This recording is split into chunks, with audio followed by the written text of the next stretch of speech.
నక్షత్రకి నడుము విరగడంతో గోరెంటాకు అపూర్వ కలిసి నక్షత్రాన్ని హాస్పిటల్కి తీసుకొస్తారు. అప్పుడే రిపోర్ట్స్ తీసుకొని రూమ్ నుండి బయటికి వస్తూ ఉంటారు కేపీ, శారద. బయటికి వస్తున్న శారదాన్ని అపూర్వ చూసి షాక్ అవుతుంది. కేపీ అని అంటూ ఉంటుంది అపూర్వ.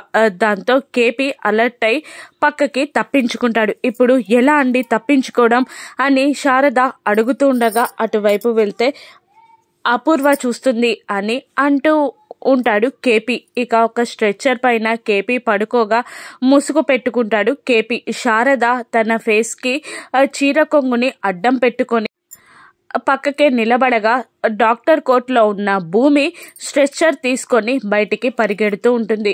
గగన్ కూడా అదే హాస్పిటల్కి వస్తాడు. అపూర్వ అక్కడున్న నర్స్కి కేపీ ఫోటో చూపించి ఇతన్ని చూసావా అని అడుగుతుండగా చూశాను మేడం, ఇప్పుడే అటువైపుగా వెళ్ళాడు అనడంతో కేపీని వెతుక్కుంటూ అపూర్వ వస్తూ ఉంటుంది. ఇక అపూర్వ నుండి ఎలాగైనా తప్పించుకోవాలి అనుకున్న కేపీ బెడ్షీట్ని ముసుగేసుకొని పరిగెడుతూ ఉంటాడు. ఎదురుగా గగన్ వస్తూ ఉంటాడు. గగన్ని చూసి కేపీ షాక్ అవుతాడు. గగన్ కూడా కేపీని చూసేస్తాడు.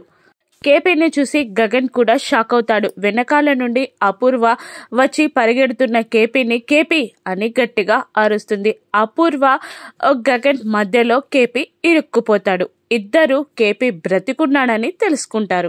ఇప్పుడు గగన్, అపూర్వల రియాక్షన్ ఏంటి, కేపీ గతేంటి రానున్న ఎపిసోడ్స్ లో చూద్దాం. Thank you for watching.